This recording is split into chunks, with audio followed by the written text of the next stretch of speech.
Bonjour à tous, soyez les bienvenus à l'église Elim. Nous sommes heureux de vous retrouver en ce dimanche matin afin de célébrer et adorer notre Seigneur et vraiment lui apporter notre reconnaissance pour tous ses bienfaits durant la semaine. Donc que vous soyez en présentiel ou en distanciel, vous êtes les bienvenus à l'église. Nous allons donner la première place à notre Seigneur. Amen. Oh, gloire à toi Jésus. Béni sois-tu Seigneur pour toutes tes grâces, toutes tes bénédictions à notre égard, Seigneur. Nous voulons vraiment te dire merci pour tous tes bienfaits. Merci, Seigneur, de ce que tu es celui qui est vivant et qui est vrai. C'est celui, Seigneur, qui accompagne tes enfants chaque jour, Seigneur. Et nous t'apportons, Seigneur, ce dimanche matin, nos reconnaissances, nos remerciements. Nous t'apportons nos louanges parce que toi seul en es digne. Alléluia. Toi seul, Seigneur, mérite notre adoration. Sois glorifié, béni dans le nom précieux de Jésus. Amen. Amen.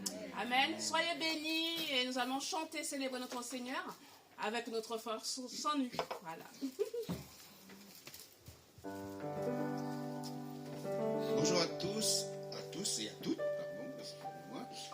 Je suis très heureux que vous soyez parmi nous ce matin, vous qui êtes en présentiel et vous qui êtes derrière votre petit écran. Nous allons tous nous lever pour louer notre Seigneur, même chez vous, hein, donc vous le levez. Hein. Alléluia, comme notre sœur Gladys a dit, notre Seigneur vit. Ce premier chant que j'ai choisi, c'est parce qu'il vit. Amen. Nous n'avons rien à dire. Alléluia.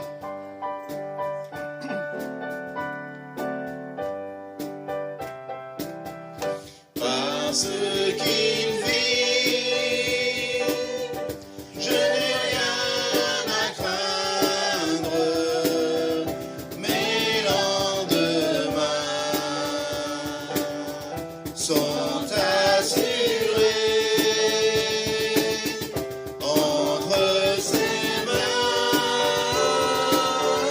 il tient ma vie. Pour ce temps et l'éternité, je sais qu'il vit. Dieu a donné, Dieu a donné pour nous Jésus son Fils, venir aimer, guérir, sauver. Et par sa mort, il me pardonne. Un tombeau vide est là pour dire mon sauveur vit. Parce qu'il vit, je n'ai rien à craindre, mes lendemains sont assurés. Entre ses mains, il tient ma vie. Pour ce temps et l'éternité, je sais qu'il vit. Oh qu'il est doux de tenir un bébé, sentir la joie et la tendresse. Mais il vaut mieux avoir l'assurance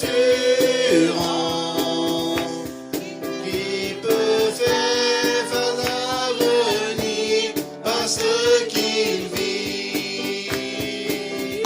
Parce qu'il vit,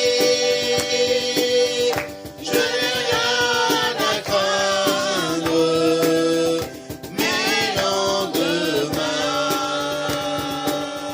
sont assurés. Entre ses mains, il tient ma vie. Pour ce temps et l'éternité,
as souffert à notre place, Seigneur.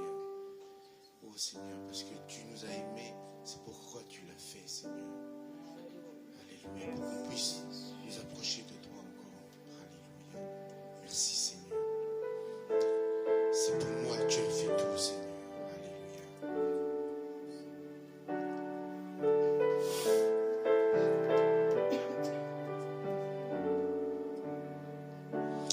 Même si pour moi tu devais t'abaisser pour porter ma vie et tout réconcilier,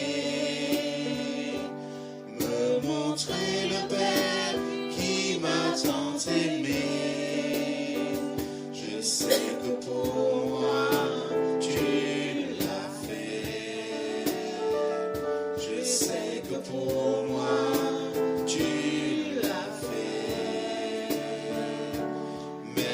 si tu devais quitter toute gloire, venir t'incarner, épouser notre histoire, au cœur de chaque homme, déposer l'espoir. Je sais que pour moi, tu l'as fait. Je sais que pour moi, tu l'as fait.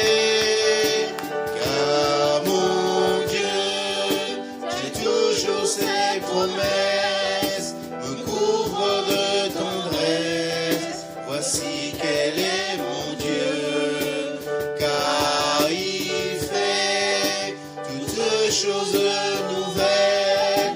Sa grâce est éternelle. Il a ouvert les cieux. Voici quel est mon Dieu.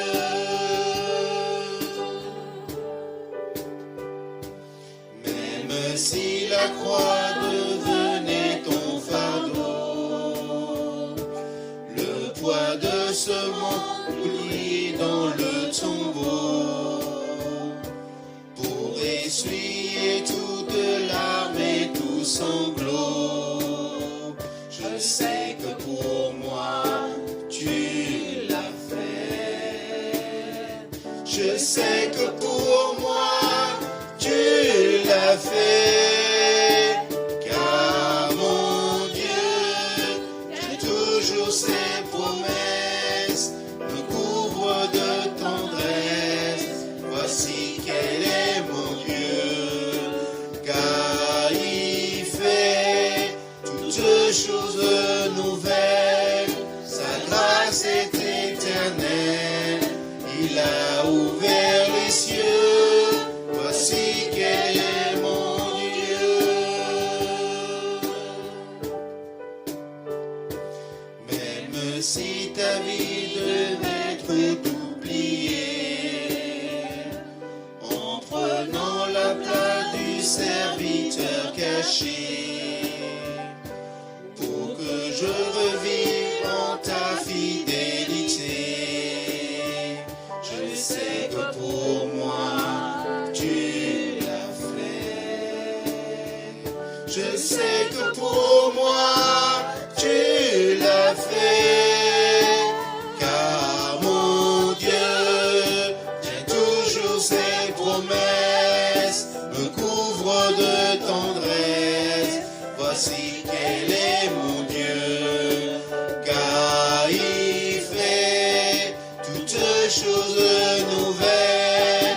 Sa grâce est éternelle, il a ouvert les cieux.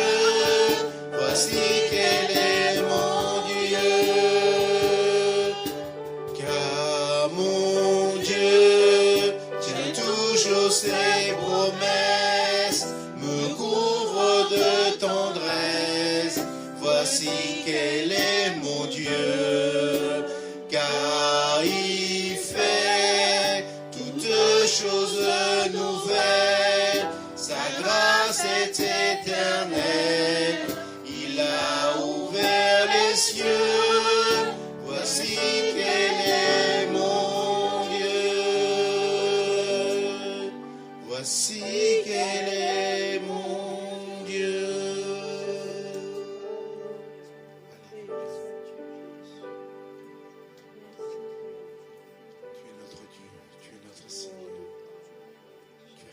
pour nous sur la croix, Seigneur. Nous ne savons pas comment te donner cette reconnaissance, Seigneur. Seigneur, vraiment aide-nous, Seigneur, vraiment.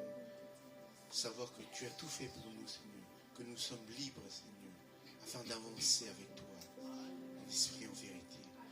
Merci pour tous tes bienfaits. Même si des fois, nous pensons que nous sommes seuls, mais tu es là, près de nous. Et que tu nous soutiens. Tu es notre soutien, notre force, notre abri, notre réconfort. Et tu es là, même si nous ne te voyons pas. Parce que, Seigneur, nous sommes tes enfants. Alléluia. Merci. Nous pouvons encore te rencontrer, Seigneur, à travers ta parole, à travers la prière, Seigneur, après une supplication, Seigneur. Alléluia. Merci. Mon seul souhait.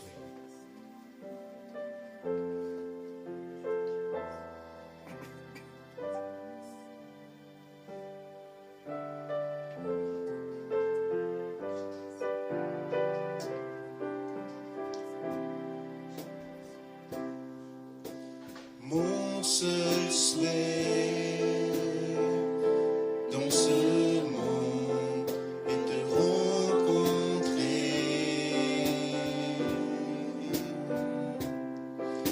chaque jour que je vis, je ne cesse de croire en ton nom.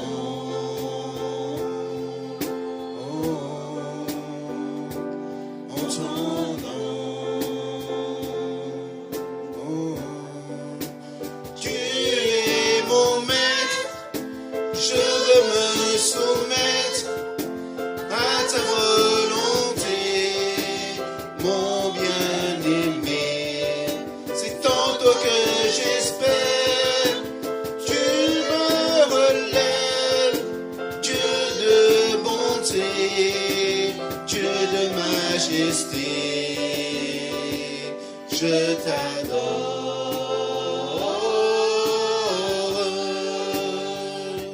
je t'adore, Éternel. Éternel, Dieu fidèle, je cherche, te suis. Chaque jour que je vis, je ne cesse de croire en ton nom.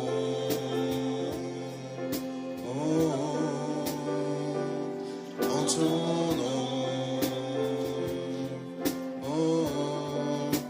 Tu es mon maître, je veux me soumettre à ta volonté, mon bien-aimé.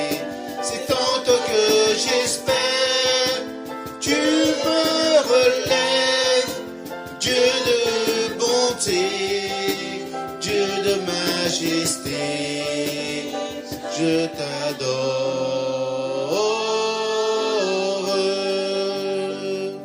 je t'adore.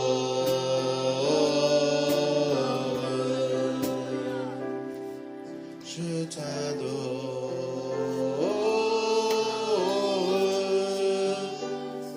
je t'adore.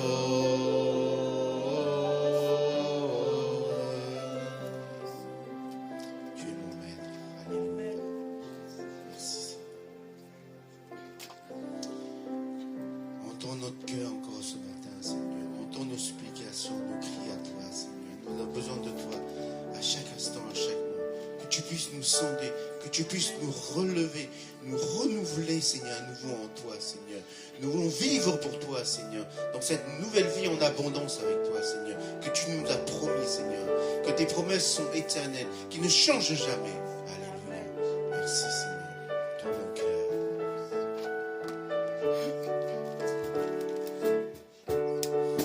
Comment expliquer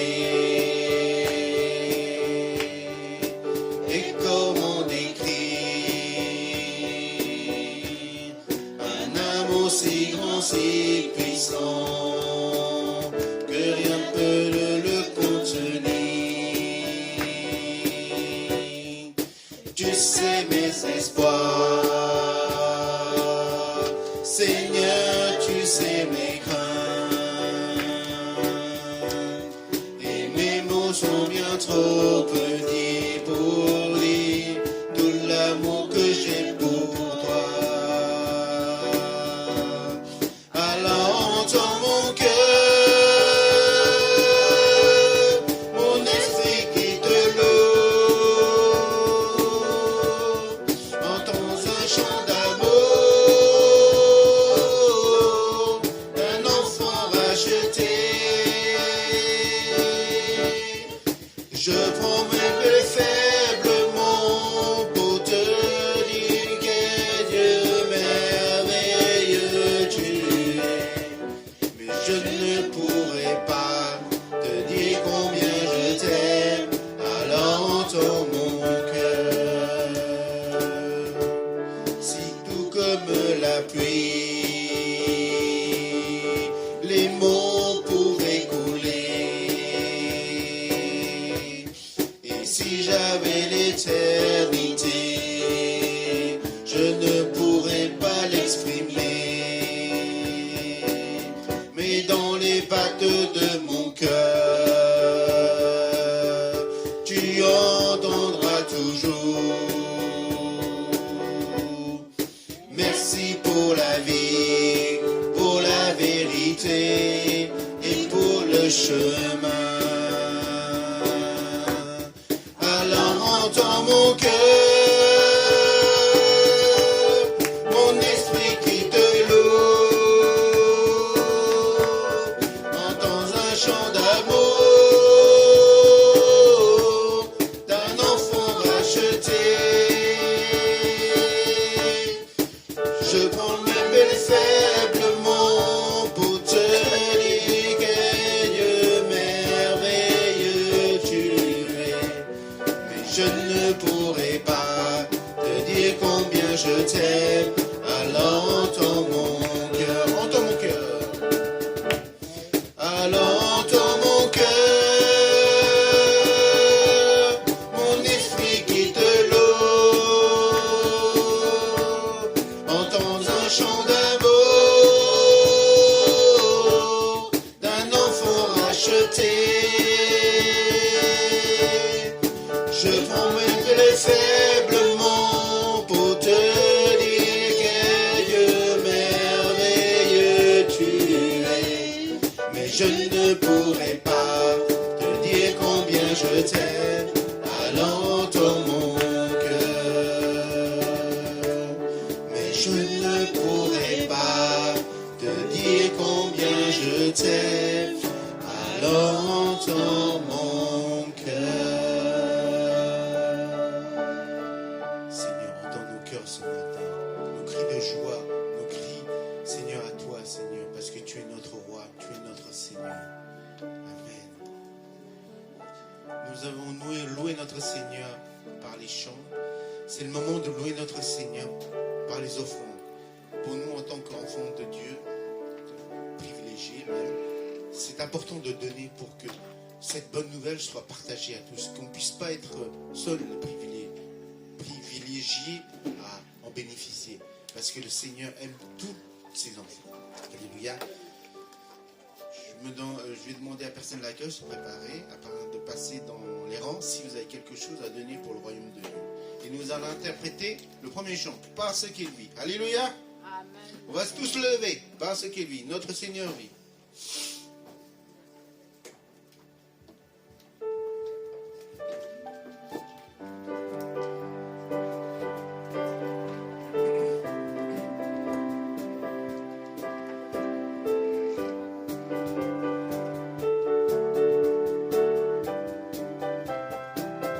Parce qu'il vit, je n'ai rien à craindre, les lendemains sont assurés entre ses mains. Il tient ma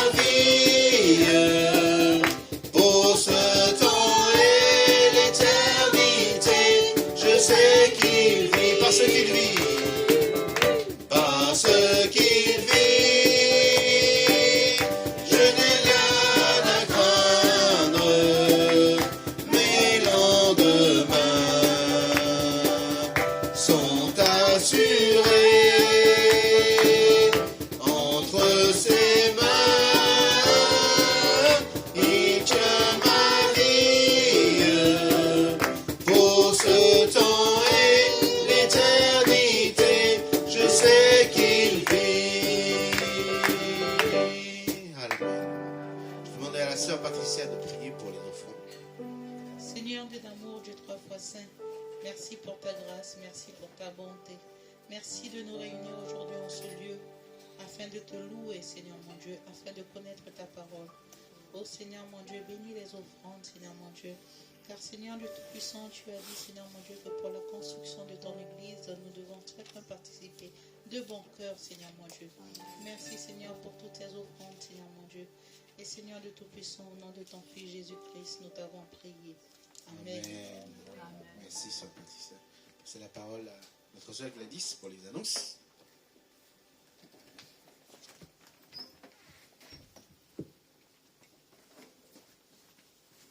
Bonjour à tous et soyez encore les bienvenus au sein de notre église. Vous êtes les bienvenus dans la maison du Seigneur. Donc les annonces sont les suivantes. Déjà, on vous souhaite la bienvenue dans l'église Elim, l'église des nations, dont la devise est d'aimer Dieu, d'aimer la famille de Dieu et de servir les autres. Nos rendez-vous de la semaine, ce sont le mercredi, notamment pour le groupe des sinophones à 15h30 pour un temps de prière et d'encouragement. Et les francophones se retrouvent à 19h pour aussi ce temps de partage et de prière autour de la parole du Seigneur. Voilà. Ce dimanche, après le culte, nous aurons le parcours des disciples à la fin du culte et nous allons laisser la place à notre frère pour la prédication de ce dimanche. Soyez bénis avec Pasteur Linel. Voilà. Merci.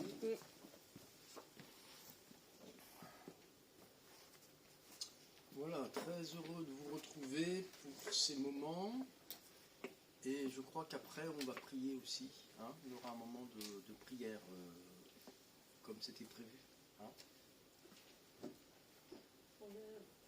C'était à la fin pour le prier pour tout le monde. À la fin. Pour tout le monde. Bon, on verra. Bien, très heureux d'être avec vous ce matin. Voilà, je retrouve des visages que je commence à connaître. Peut-être de temps en temps des visages que je connais moins. Voilà, très heureux. Alors on va baisser un peu là parce que je vais... C'est le frère qui est grand. Il est plus grand que moi alors. Non, dans mon mot, ça va. Non, c'est pas celui-là. Je suis pas sûr qu'il se baisse. Ah oui.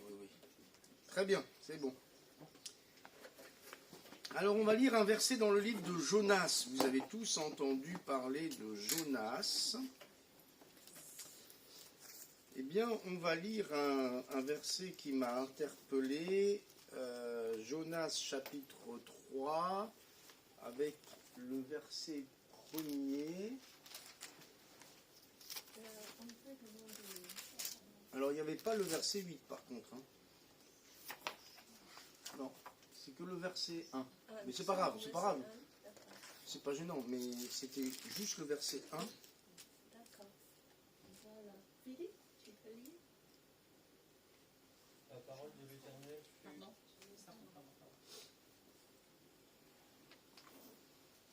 adressée à Jonas une seconde fois en ces mots. Lève-toi, va à Ninive, la grande ville, et fais-y la proclamation que je t'ai dit. Voilà, c'est le verset de base avec un détail important qui est celui-ci. Le Seigneur s'adresse à Jonas une seconde fois. Ce qui signifie, et puisque nous sommes au chapitre 3, on connaît un petit peu l'histoire peut-être, mais pour ceux qui ne connaissent pas, bien sûr que Dieu lui avait adressé la parole une première fois. Et si le Seigneur lui adresse la parole une seconde fois, c'est qu'en réalité, la première, semble-t-il, n'a pas servi au dessein de Dieu. Ça n'a servi à rien. Et le Seigneur va donc laisser à Jonas une seconde occasion de lui obéir après un échec. Et il nous faut comprendre, ce sera notre thème aujourd'hui, que dans la vie chrétienne, il y a quelquefois un premier échec parce que nous n'avons pas entendu ou pas voulu entendre. Nous n'avons pas voulu entendre le conseil de Dieu, donc c'est un échec. Et pour que nous reconnaissions avec humilité sa grâce, sa patience, Dieu ne va pas nous détruire, bien sûr que non. Le Seigneur va revenir vers nous une seconde fois. C'est pourquoi j'ai intitulé ce message « Le Dieu de la deuxième chance ». Dieu nous laissera dans sa grâce une deuxième occasion de marcher avec lui. Et donc le Seigneur avait appelé Jonas une première fois, mais par sa fuite, le fait qu'il n'avait pas obéi, par sa fuite, il avait donc répondu non à Dieu, alors que notre place devant le Créateur, c'est de lui dire oui, quand il nous indique une direction à suivre. Et entre le chapitre 1er, où Dieu lui adresse la parole une première fois, et le chapitre 3, où Dieu lui adresse la parole une seconde fois, il y a eu ce naufrage. Il a été jeté dans l'eau, il s'est retrouvé dans le ventre du poisson, et avant que Dieu ne lui reparle plus tard une deuxième fois, la Bible dit « l'Éternel parla au poisson », qui finalement va rendre Jonas, et Jonas va avoir la vie sauve. Et grâce à cet épisode, il va pouvoir entendre le Seigneur lui parler une seconde fois. Nous ne savons pas à qui Dieu parlera pour accomplir son plan pour nous mettre dans les conditions de l'entendre une seconde fois. Ici, c'est un poisson. Il a fallu que Dieu parle à un poisson pour que Jonas se trouve dans les conditions de réentendre l'appel de Dieu. Alors pour nous, ici à Paris, les poissons, il n'y en a peut-être pas beaucoup, hein, donc je crois que le Seigneur utilisera sûrement autre chose. Mais s'il a utilisé un poisson pour Jonas, il peut utiliser qui il veut pour nous parler. Pour nous mettre en condition de réentendre sa voix une seconde fois. Et si ça a été possible que Dieu patiente à ce point avec Jonas, c'est parce qu'il va rendre ce témoignage. Il dira, quand il était dans le ventre du poisson, quand son âme était abattue, il dira « Je me suis souvenu de l'Éternel et ma prière est parvenue jusqu'à toi. » Donc il a prié. Il a prié Dieu. Il a invoqué Dieu après l'échec. Il n'a pas dit « j'ai raison », il n'a pas dit « j'ai toujours raison ». Il dit « je me suis souvenu du Seigneur et ma prière est montée jusqu'à lui ». Et à ce moment-là, le poisson va le vomir, comme on dit, et il va réentendre l'appel du Seigneur une deuxième fois. On le sait qu'il avait attiré le malheur par sa désobéissance, et le Seigneur va lui parler une deuxième fois, et qu'est-ce qui va se passer ? Eh bien, très simplement, le Seigneur va lui demander la même chose que la première fois. Dieu ne va pas dire, bon, puisqu'il n'est pas très favorable à faire ce que je lui conseille, bon, je vais lui demander autre chose.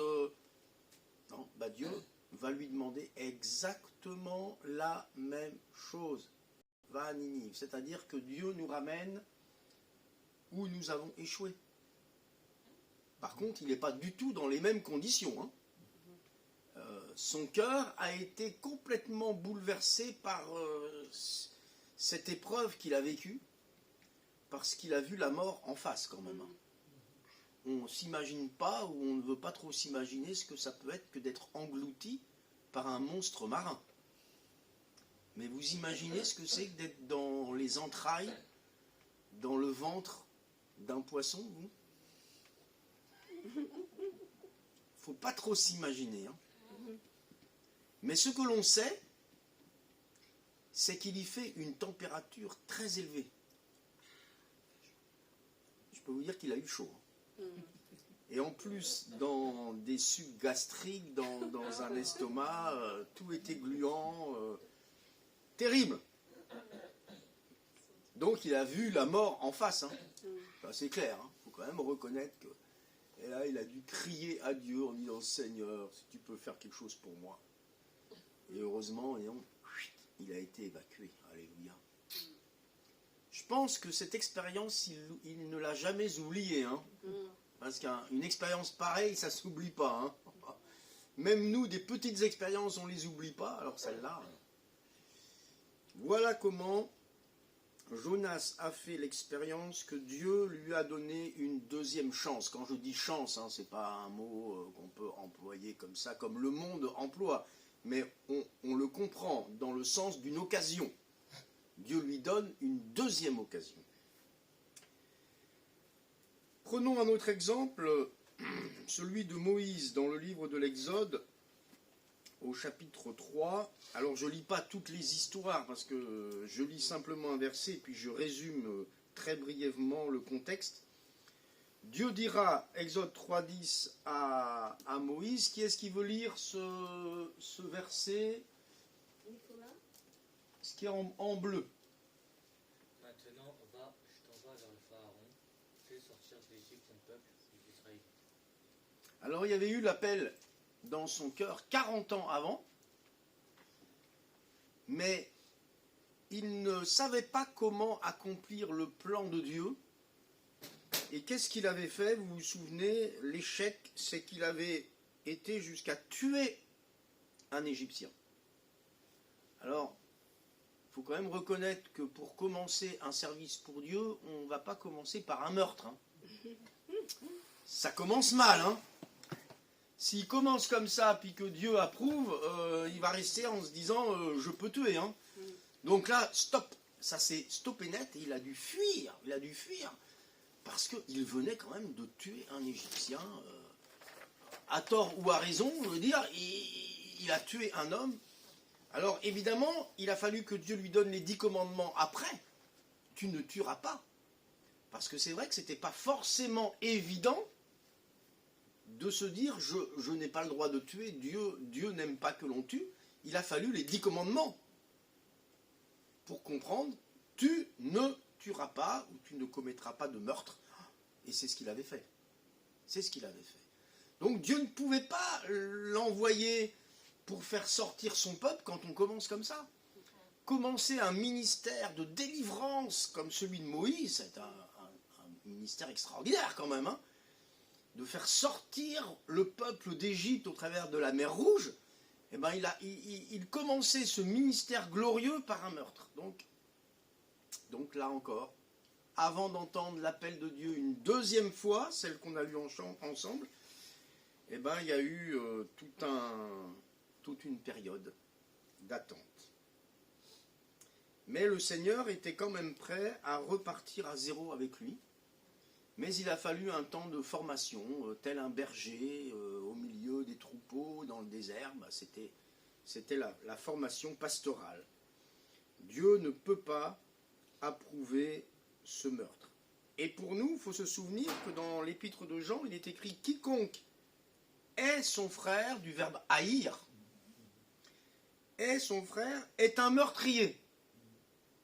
Alors, pour mettre cette pensée à notre niveau, ça voudrait dire que si j'ai de la haine pour quelqu'un, ben, je ne suis pas en mesure d'accomplir le plan de Dieu. Dieu ne peut pas m'envoyer, Dieu ne peut pas accomplir son plan à travers moi si j'ai de la haine, parce que celui qui est son frère est un meurtrier. Donc si on le remet en comparaison avec ce que Moïse a fait, même si ce n'est pas la même échelle, mais ça montre bien Meurtrier, quand même, ces gens qui parlent dans le Nouveau Testament, il emploie ce mot meurtrier. Pour dire, on détruit, on fait du mal, on casse tout. Tout est néant devant Dieu s'il y a ces sentiments-là. Donc peut-être qu'on a eu des mauvais sentiments et que pendant des années, on réalise que Dieu n'a pas pu accomplir son plan. Mais Dieu est prêt, bien sûr, à nous donner une seconde chance, une deuxième occasion. Mais pour ça, il faut lui demander de nous aider et de venir purifier nos cœurs de nos mauvais sentiments. Dieu est prêt à effacer pour un nouveau départ. 2 Samuel chapitre 12. 2 Samuel chapitre 12. Quelqu'un veut bien lire le verset 13? Oui, on l'avait.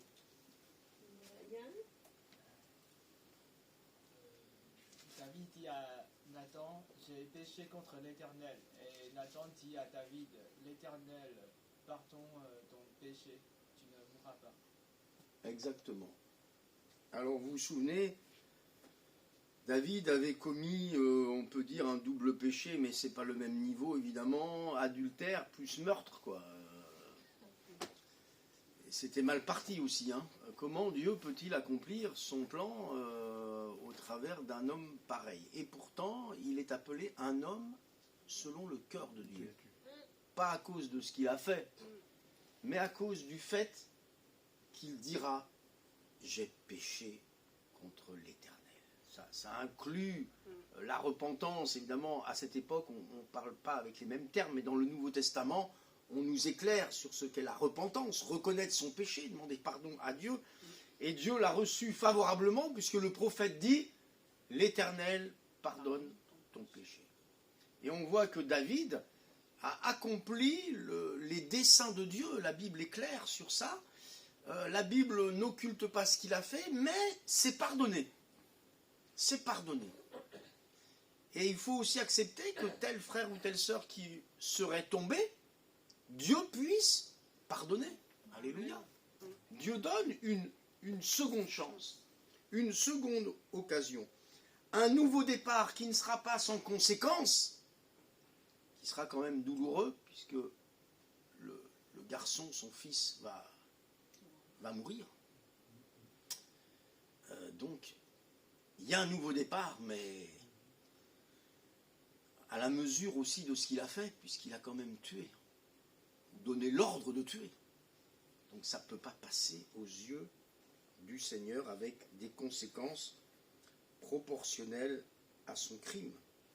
Mais il est un homme de Dieu et on peut, nous aussi, repartir à zéro si on reconnaît nos fautes et notre péché. Dans le Nouveau Testament, il y a cet épisode dans Jean 8. Quelqu'un va lire Jean chapitre 8, verset 11. Vous savez, c'est l'histoire de cette femme qu'on dit, entre guillemets, adultère. Au chapitre 8, Jean 8, verset 11. Elle répondit, personne, Seigneur. Et Jésus lui dit, moi non plus, je ne te condamne pas. Va et désormais ne pêche plus. Voilà, quelqu'un t'accuse-t-il, quelqu'un te condamne-t-il? Alors autour, ils étaient prêts, hein, puis finalement, des plus anciens jusqu'aux plus jeunes, ils ont lâché la pierre avec laquelle ils espéraient lapider cette femme. Et quelqu'un te condamne-t-il? Il n'y avait plus personne, et Jésus dit, moi non plus, je ne te condamne pas. Va. Et désormais, tu as une deuxième chance. Tu as une deuxième occasion. Tu as raté la première, ça c'est clair, hein? Ça on ne peut pas remettre en question. Tu as raté la première, entre guillemets, on sait tous qu'elle ne l'a pas fait seule, il y a quelqu'un d'autre, mais lui, il s'est envolé. Mais elle a été prise en flagrant délit. Bon, et d'ailleurs si elle a été prise en flagrant délit, c'est qu'ils étaient deux. Mais bon, bref. Il y a quelqu'un qui est condamné, ok. Simplement, Jésus va dire à cette femme, tu repars à zéro. Par contre, ne pêche plus. évidemment, ne recommence pas. Ne fait pas la même chose. Il lui laisse une deuxième occasion. Et est-ce qu'à un moment donné, vous avez pu imaginer, parce que le texte il s'arrête là, si vous voulez, on ne sait pas ce qu'elle va devenir. Bon, après, certains ont attribué cet épisode à Marie-Madeleine, etc. Bon, bref. Mais imaginez, est-ce que vous avez pu imaginer que le mois suivant, elle recommence?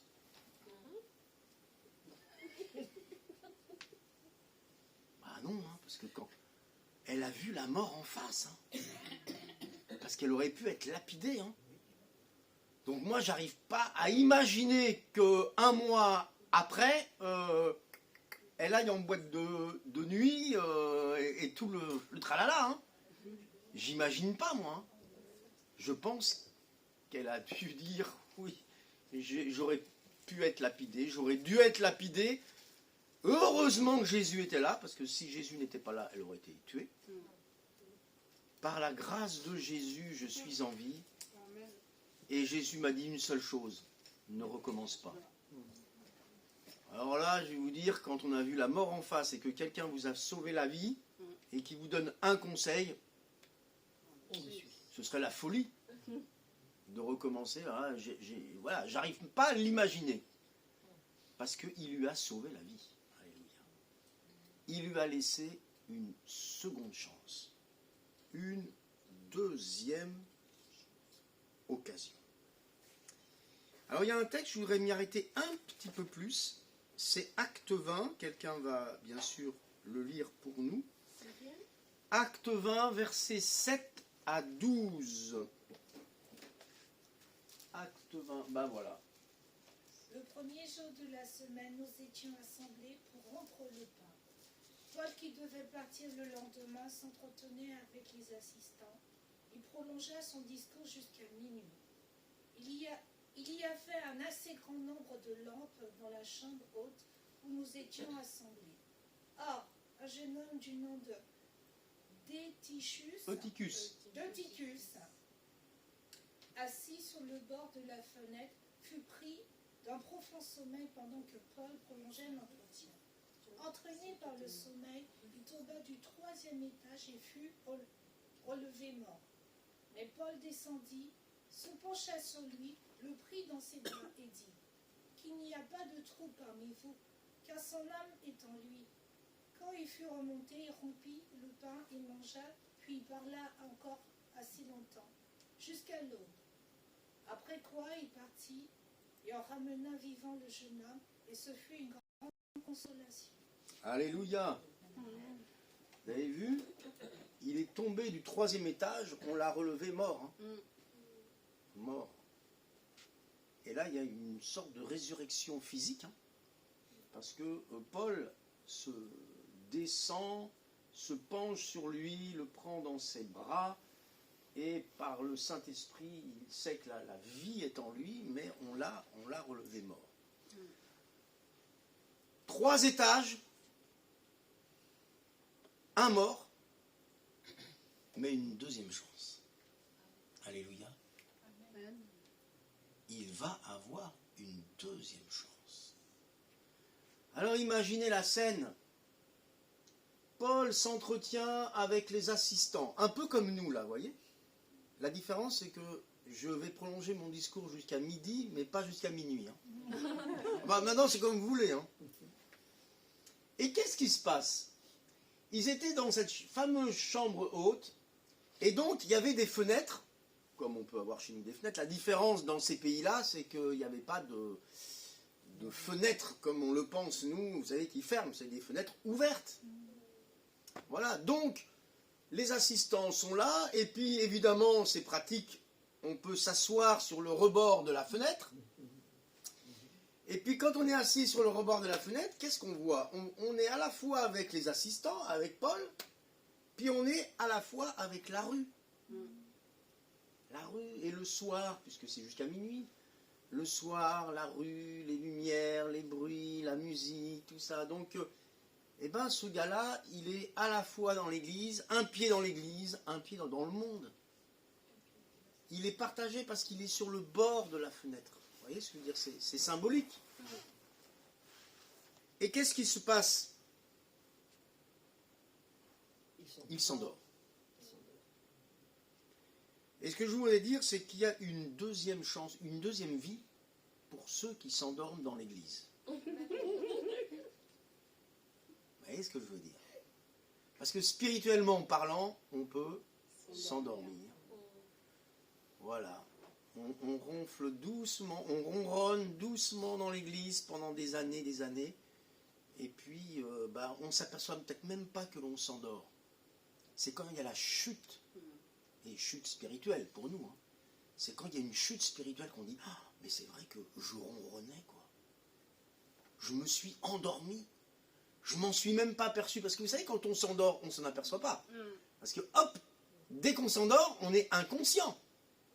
Et donc, le sommeil spirituel, le problème, c'est que dès qu'on tombe dans un sommeil spirituel, on ne s'en rend pas compte puisqu'on dort. Et puis c'est quand il y a une chute que là, on se réveille et puis que ça fait mal. Et la chute, c'est peut être une mort spirituelle.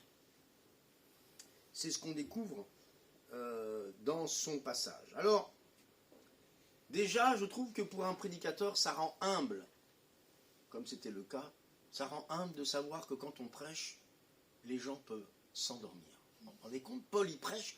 Quand on pense à Paul, on se dit, mais oh, si j'avais pu entendre Paul, bah oui, mais même Paul, le grand Paul, il y a des gens qui dormaient. Moi, je m'en souviens, quand j'étais prédicateur dans certaines églises, on avait nos réunions le dimanche après-midi. Et ben, dites donc, il y en a, je les trouvais très spirituels parce qu'ils étaient là et puis on voyait, mais en réalité, ils ne priaient pas, ils dormaient, quoi. Alors, ça rend humble, parce que si vous vous croyez un révivaliste, le plus grand des pasteurs, et puis d'un seul coup, vous voyez que tout le monde dort. Bon, vous dites, Seigneur Jésus, voilà, ça rend humble. Mais, ce qui nous encourage, c'est de savoir que quand même Paul prêchait, il y en a qui s'endormaient. Alors ça, les prédicateurs, ça les encourage quand même. Hein. Bon, ils se disent, il n'y a pas que moi, même le grand Paul. Bon, ça c'était une petite parenthèse. Donc voilà qu'il se détache petit à petit de la réunion et d'un seul coup, qu'est-ce qui se passe? Le sommeil spirituel va l'entraîner par terre. Mais on le ramène vivant et il fut l'objet d'une grande consolation. Je pense que là aussi, quand on est tombé du 3e étage et qu'on vous dit « mais tu étais mort », et tu es revenu à la vie, ben, je crois que soit il s'est plus mis sur le bord de la fenêtre, il s'est mis sur une chaise, hein. Enfin sur une chaise, je ne sais pas ce qu'ils avaient, certains bancs, mais bref, il ne s'est pas mis sur le bord de la fenêtre, ça c'est sûr. Hein. Je crois que cet endroit-là, il n'ira plus jamais, vous voyez ce que je veux dire? C'est-à-dire qu'il ne veut plus être tiède, voilà, parce qu'il sait que c'est dangereux, c'est une place dangereuse. Et voyez, depuis le début, je vous dis quelque chose. Je vous dis, Dieu est le Dieu de la deuxième chance. Et ça, j'appuie bibliquement avec ce que nous avons vu, je peux l'appuyer bibliquement. Mais je ne peux pas vous dire que Dieu est le Dieu de la troisième chance. Parce que ça, je ne peux pas le dire. Ça ne veut pas dire que Dieu ne laisse pas à quelqu'un une troisième occasion, ou une quatrième. Ça, c'est sa souveraineté. Mais je ne peux pas l'affirmer. Je n'ai pas d'éléments bibliques pour dire, bon, bah une fois, 2 fois, 3 fois, 4 fois. Ne vous inquiétez pas. Dieu vous rattrapera toujours, il y aura toujours une occasion. Peut-être, mais je ne le sais pas. La seule chose dont je suis certain, c'est qu'il vous donnera une seconde chance. Mais je ne sais pas s'il vous en donnera une troisième. Ça, je ne le sais pas. Je veux l'espérer. Je veux prier. On prie pour ceux qui viennent, qui tombent, qui reviennent, qui retombent. Vous savez, il y a des gens que toute leur vie... merci Seigneur si Dieu a patienté, mais au bout de la 2e fois, je n'ai pas de trace biblique pour vous dire, ne vous inquiétez pas, Dieu est le Dieu de la 3e chance. Ça, je ne peux pas le mettre comme titre. Je m'arrête à la 2e. C'est déjà bien. Mais après, ça appartient au Seigneur. Je ne pourrai pas affirmer des vérités qui n'en seraient pas pour certains, qui en seraient peut-être pour quelques-uns, mais pas pour d'autres. Donc, nous sommes obligés de rester sur ce constat. Oui, Dieu laisse toujours une seconde chance. Je pense aussi à ce verset que quelqu'un peut lire dans Tite 3, 10. Non, c'est un verset précédent. Non. Ah, vous ne l'avez pas noté. Bon, c'est pas grave. C'est pas grave. C'est Philémon, mais c'est le verset suivant. Ah non, alors je ne les ai pas tous mis. Alors, il y en a deux que je ne vous ai pas mis. Alors, on laisse comme ça, c'est pas grave. Il est écrit dans Tite 3.10, au sujet des diviseurs, il est écrit « Éloigne de toi, après un premier et un second avertissement, celui qui provoque des divisions. » Dieu dit « Premier avertissement », et sous-entendu, si ça ne marche pas, un second avertissement, celui qui provoque des divisions. Mais il ne dit pas, tu feras 3 avertissements. Après un premier et après un second avertissement. Donc ça, c'est Tite 3, 10. On voit là aussi que pour quelqu'un qui fait du mal à l'Église, on veut bien le réintégrer, on veut bien lui pardonner le mal qu'il a pu faire, mais si il recommence, second avertissement, et après, fini. Éloigne de toi les gens après un premier et un second avertissement. Dans l'Ancien Testament, alors il y avait un autre verset, mais on va passer. En tout cas, dans le service de Dieu, et c'est là où on va prendre Philémon chapitre, alors versets 11 et 12, quelquefois, quelqu'un pourrait lire ce verset autrefois. Autrefois, il t'a été inutile, mais maintenant, il te sera bien utile, à toi comme à moi. Je te le renvoie, lui qui est une partie de moi-même.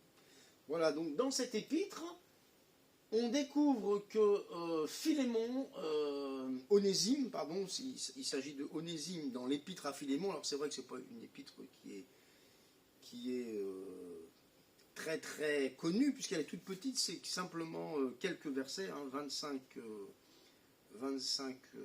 versets. Mais il est parlé de ce frère qui avant était inutile. Vous voyez, avant, pas utile. Mais maintenant, il te sera utile à toi comme à moi. Et sous-entendu, on lui donne une seconde chance, je te le renvoie, parce qu'il est une partie de moi-même. Eh bien, dans le service de Dieu, peut-être que pendant des années, on s'est senti inutile, mais Dieu veut nous permettre une seconde chance pour nous rendre utiles. Et enfin, un dernier verset, c'est dans Acte 15. Quelqu'un le lira également. Alors, il y a 3 versets à lire. Acte 15, des versets 37, 38, 39. Voilà. Quelqu'un peut le lire? Barnabas voulait prendre aussi avec eux Jean, surnommé Marc, mais Paul estima ne pas devoir prendre avec eux celui qui s'est détourné d'eux depuis Pamphylie et qui ne les avait pas accompagnés dans les œuvres. Le dissentiment fut aigre que finalement ils se séparèrent. Barnabas prit Marc avec lui et s'embarqua pour Chypre. Voilà, alors il y a un petit différent parce que Paul, il n'est pas très chaud, entre guillemets, pour avoir avec lui un certain Marc, parce que il s'était détourné d'eux, il ne les avait pas accompagnés, vous voyez, donc pour lui, il y a un premier échec. Et Paul, il n'est pas prêt à travailler avec lui. Alors il est libre, des fois on peut travailler avec certaines personnes, peut-être moins avec d'autres, mais Dieu voit ce jeune homme et veut lui donner une deuxième chance. Simplement, avec Paul, ça passera pas. Donc c'est humain, mais c'est comme ça. Mais Dieu, dans sa souveraineté, eh bien, il va susciter Barnabas, qui Barnabas, lui, va le prendre avec lui. C'est-à-dire que Barnabas va lui donner une seconde chance. Et finalement, on ne peut pas forcément en vouloir à Paul, puisque je vous le disais, on peut servir Dieu, sentir mieux avec certains, surtout que là, quand il disait servir, c'était pas se retrouver le dimanche au culte, hein, c'était vivre ensemble. Hein. C'était partager la mission le matin, le midi, toute la journée et tout le temps ensemble. Ils voyageaient ensemble. Donc, il fallait quand même quelqu'un avec qui on s'entende très bien. Alors bon, Paul n'est pas prêt, mais ce que je vous disais, c'est que Dieu ne veut pas abandonner ce Marc, et Dieu va susciter Barnabas, qui va le prendre donc avec lui, et il va donc s'embarquer avec lui pour Chypre. Et donc, au travers de Barnabas, c'est bien sûr Dieu qui laisse une seconde chance à ce jeune homme. Alors, je crois que tous ici, et à tous ici, une seconde chance, une deuxième occasion est accordée, et donc il faut la saisir. Il faut dire, Seigneur, c'est vrai que j'ai quelquefois dit non à ta demande, j'ai quelquefois été rebelle, et puis finalement aujourd'hui, Seigneur, tu me pardonnes, et je voudrais vraiment un nouveau départ.